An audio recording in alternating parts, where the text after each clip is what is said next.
Salut, bienvenue dans la vidéo. Je suis en haut de mon arbre. Le feu a démarré. Je vais redescendre avant qu'il fasse nuit. Je te souhaite un bon visionnage et une bonne introduction. Ciao, ciao.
Salut, bienvenue dans la vidéo. J'étais en train de monter mon camp et puis je me suis dit qu'il fallait que je vous parle du couteau que j'utilise maintenant depuis 4-5 ans. J'en étais pas du tout satisfait au début. Je le trouvais trop lourd, trop large. J'ai eu du mal à comprendre comment bien l'aiguiser, bien qu'en fait ce soit très simple, mais c'était un manque de connaissance de ma part. Maintenant j'ai vu qu'ils avaient sorti le même en version miniature, donc le mini Tarasco de chez Willsteer. Moi j'ai le gros. Et franchement, ça fait 4 ans, souvent quand tu sais pas trop comment tu utilises un couteau, tu as tendance à faire beaucoup d'erreurs, à l'abîmer vite. Et le machin résiste. Pourtant je suis vraiment un bourrin avec mes affaires. Il n'y a qu'à voir, mon hamac a des trous, mon tarp a des trous. Mais ce couteau bouge pas. Pourtant, je lui ai mis des gros coups de latte. Tu peux le planter dans un tronc pour te faire une marche d'escalier. Grimper dessus, j'ai testé le truc. Ça fonctionne. Dans une ancienne vidéo bivouac, bah, vous avez vu quoi, je le coince dans les bois. Enfin, vraiment, il prend cher. Il tombe dans le sable. La lame a déjà tapé contre de la pierre, ce qui est extrêmement mauvais pour en fait le fil. Je pensais pas pouvoir le récupérer finalement. Oui. Du coup, voilà, je voulais vous présenter ce petit couteau. Ce couteau qui appartient au 13e régiment des parachutistes de l'armée de l'air française. C'est force spéciale, donc c'est après on s'en fout un peu de ce qu'ils font. Moi personnellement je m'en tape. C'est le couteau qui est important. Mais du coup il a une utilité où en fait il est vraiment fait pour durer dans le temps et avoir toutes sortes d'utilisations différentes. Tu peux tout faire avec.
Ça c'est un truc, après faut réussir à récupérer. Voilà. A plus. Ouais, il est top ce chien. Mais si t'as pas plusieurs bâtons, tu peux pas jouer très longtemps. Parce qu'après c'est son bâton. Après il mord pas, hein, je vous rassure. Je vous rassure. T'as rien à foutre. J'ai réussi à récupérer.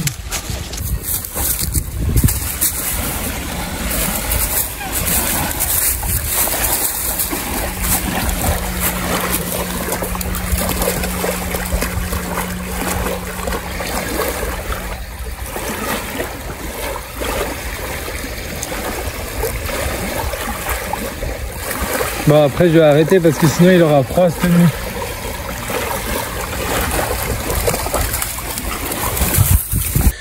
J'ai vu qu'il y avait quelques pierres au bord du lac.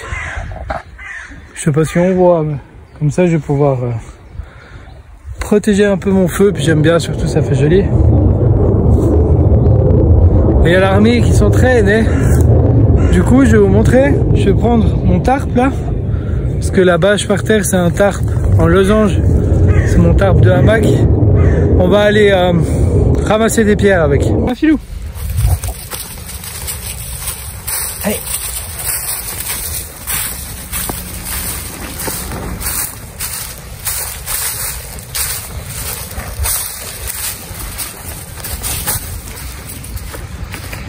Ah, c'est les vestiges de mon autre campement.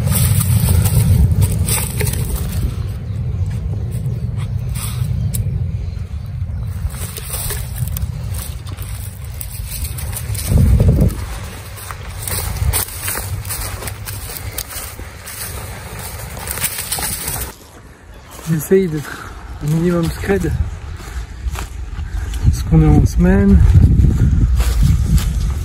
Il y a du canard. Ça c'est bon ça, le canard. Malheureusement j'ai pas de permis de chasse. Sinon on mangerait magret sur magret. Bah je vais ramasser mes cailloux. J'ai trouvé un truc. Après on va pas les déranger plus hein. Mais si vous tombez sur des cailloux là comme ça, faut laisser.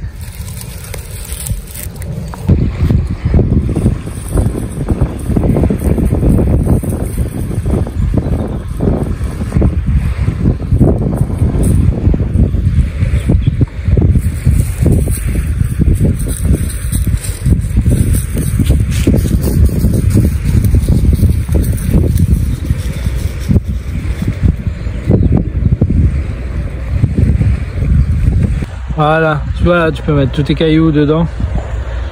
Et après, tu ramènes les coins. Ça va te faire un baluchon. Tu fais m'étaler. Bref, j'ai compris l'astuce. Voilà l'astuce. J'imagine que je t'apprends rien. Il y a des bouteilles en verre et tout, c'est abusé. Si vous voulez, le lac s'inonde parfois et ça va jusque dans les marais derrière moi. T'as pas mal de déchets qui remontent dans la forêt. Tu trouves des trucs space, hein, des fois.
Ce sera pour les brochettes ce soir.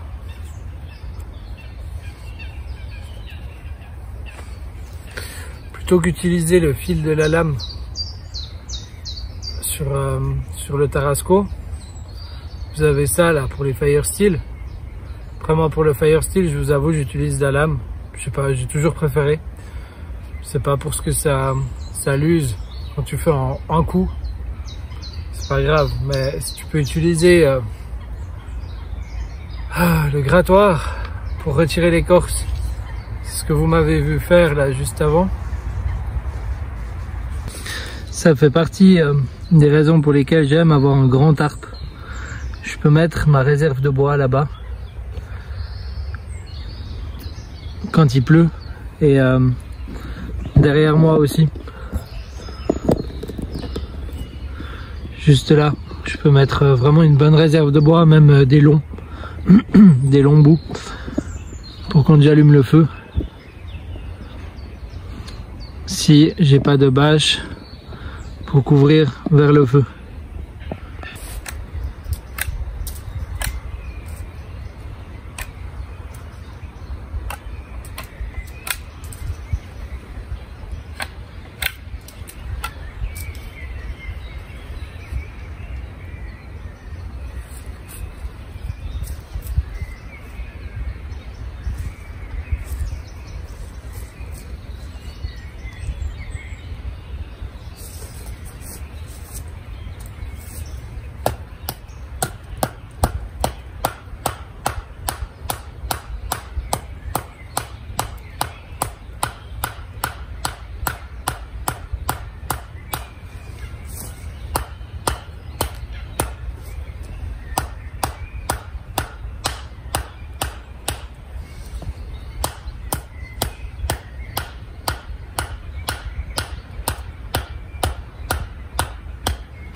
Si vous devez couper une branche vivante, c'est ce que j'ai dû faire avant pour installer mon camp à cet endroit là.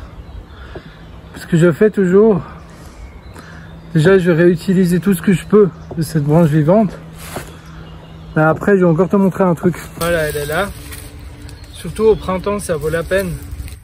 Parce que c'est là où l'arbre a donné déjà beaucoup de force pour faire des bourgeons.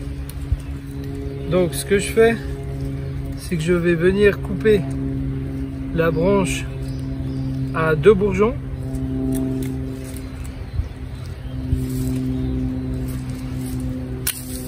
Ici pareil.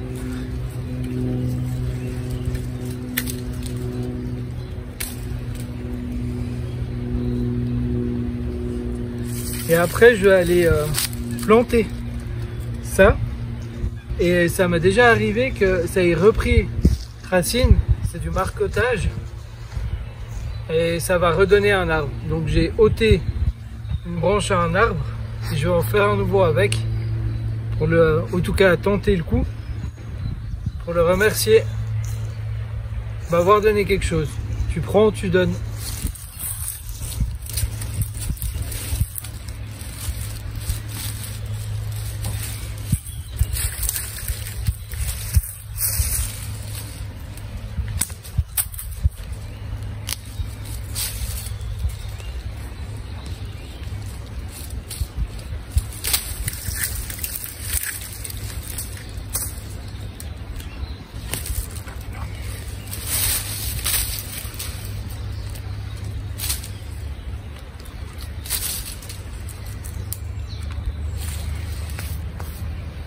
Voilà, et peut-être que là, dans 3 ans, les racines auront bien pris et ça fera un nouvel arbre. Voilà, d'ailleurs ici là il y en a un vieux qui va plus durer très longtemps et lui il prendra le relais. Je tiens à préciser, hein, j'ai pas 35 000 connaissances non plus. C'est des choses que j'ai remarquées sans vraiment le vouloir. Où, je coupais une branche de noisetier, puis je la plantais comme un piquet. Et j'ai voulu reprendre le piquet l'année d'après, j'ai vu qu'il y avait des racines qui avaient prises. et le piquet recommençait à bourgeonner et créer des petites branches. Donc on sait jamais. Ah Filou! Voilà, et un petit chien.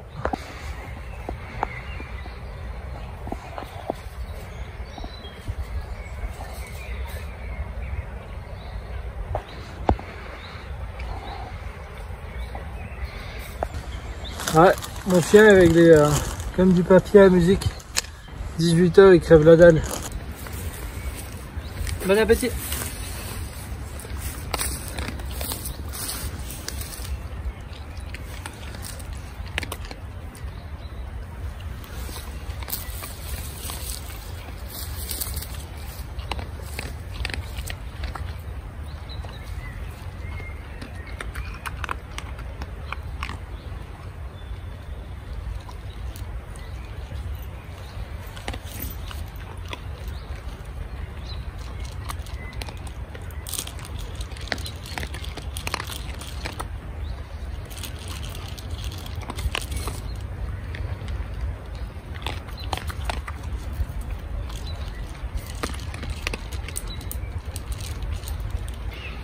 Je voulais vous montrer, là mon camp il est à 10 mètres. Et l'hiver il n'y a vraiment pas besoin d'avoir forcément un truc en camouflage, je sais pas quoi, si j'avais pas le hamac là. Franchement, tu passes à côté, tu vois pas. Étant donné qu'il est assez bas. Bon, on voit pas trop. Il creuse. Et si vous voulez, moi je vais bientôt vous faire un trek. Je partirai de tout là-bas, puis on va longer les crêtes. On ira au creux du vent. Normalement il y a des bouquetins qui n'ont pas trop peur de l'homme, donc il y aurait moyen d'en filmer quelques-uns et de prendre des jolies photos. On va faire ça. Puis après je prendrai un train là-bas, je referai ça. Je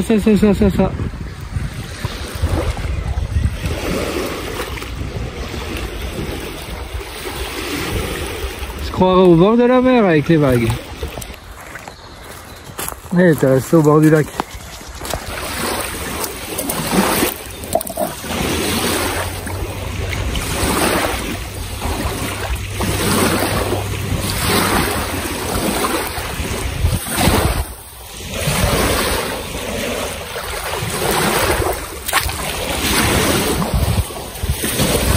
Je récolte l'eau, ce sera pour cuire le riz aux légumes. Je la ferai bouillir 1 minute avant. Comme ça la rend potable, mais il y a eu du vent, un peu de pluie de l'autre côté du lac. Avec les vagues, il y a plein de petits déchets qui reviennent. J'ai pas envie de m'embêter à tout près, alors j'ai vu qu'il y avait un ruisseau pas loin. On va aller au ruisseau.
Alors dans mon kit feu j'ai mes allumes-feu maison et un peu d'écorce de bouleau, c'est tout.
D'habitude, j'aime beaucoup l'allumer avec du sapin.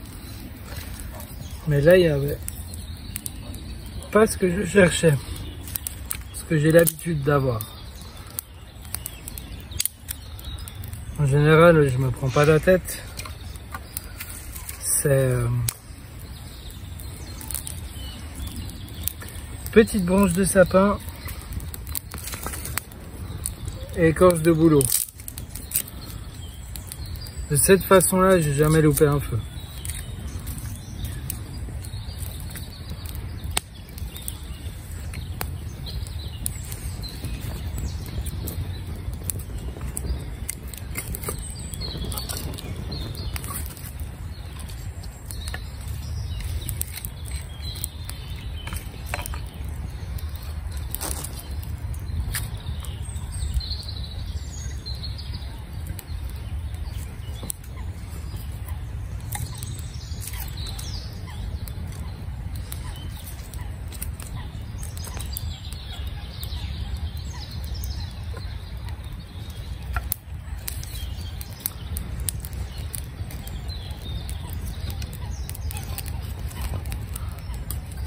Et on est parti.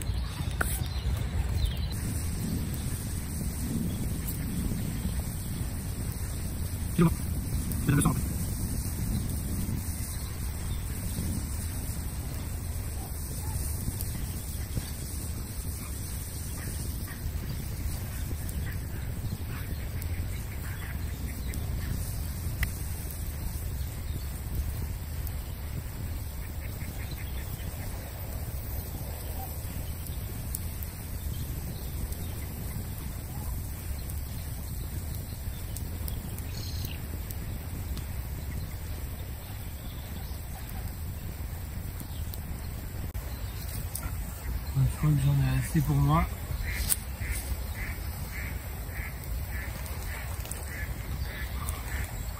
Un filou.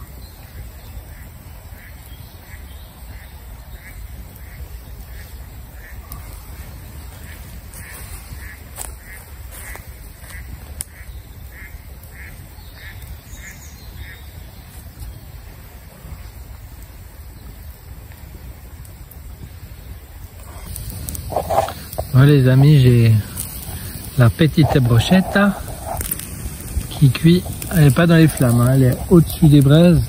Parce que si c'est dans les flammes, ça peut être cancérigène.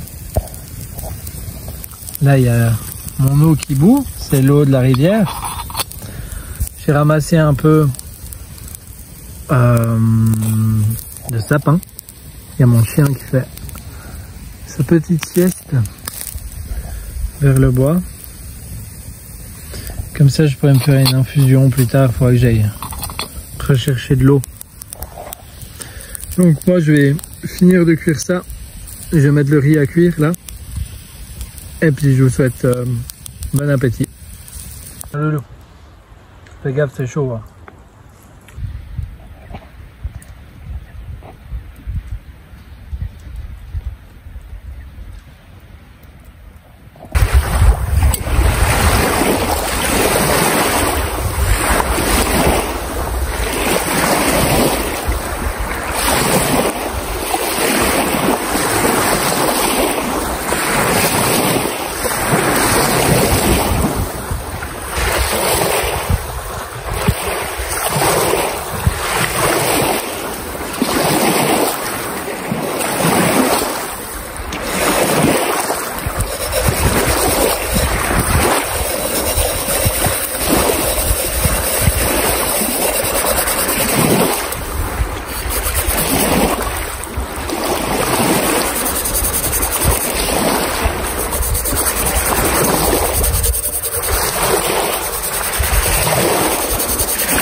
Ça sur un caillou.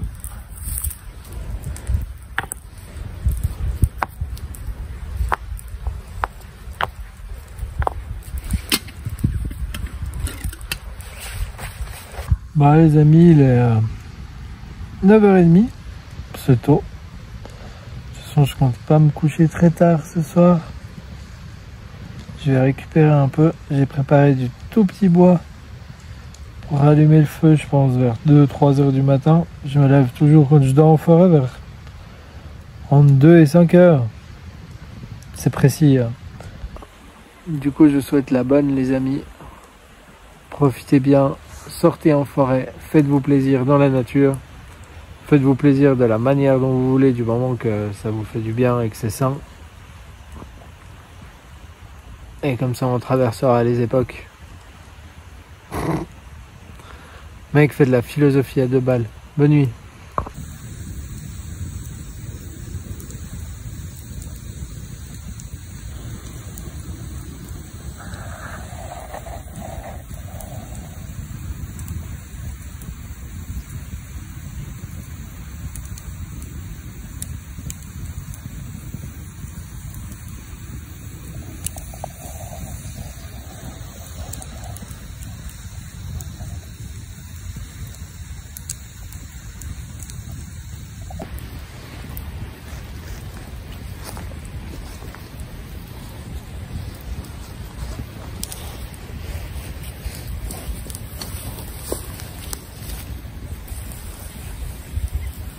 Salut. Bah il est à peu près 4h30 du matin, là je me suis réveillé. Là il y a un chien qui recommençait à grogner un peu. Du coup j'ai ravivé le feu. Et puis on va attendre l'aube au coin du feu. Que le jour se lève gentiment. Et j'ai déjà commencé à plier quelques affaires. J'ai pas pris ma cafetière italienne, j'aurais dû. Surtout que j'avais de la place dans mon sac. Et un café serait pas de refus là en ce moment.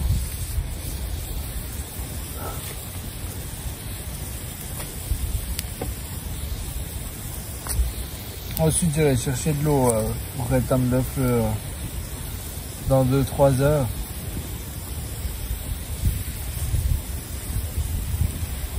Donc moi je vais profiter un peu.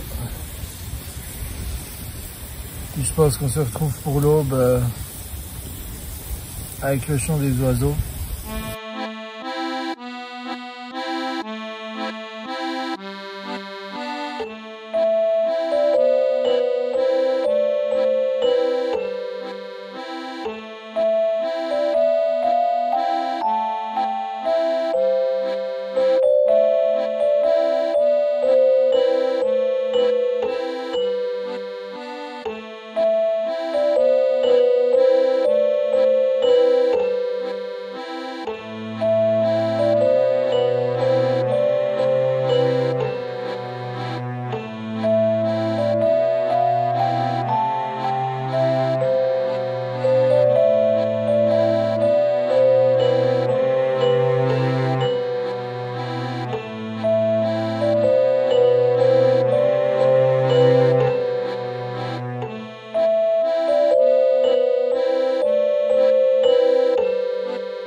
Bon les amis, on arrive à la fin de cette vidéo.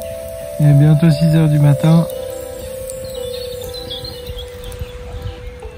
L'aube va pas tarder à se lever. Je vais laisser le feu s'éteindre gentiment avant de partir. Du coup, si la vidéo t'a plu, n'hésite pas à t'abonner, à laisser un petit j'aime. Tu peux laisser un commentaire, j'y répondrai. J'y réponds toujours. Et je te souhaite une très belle journée. Ciao, ciao!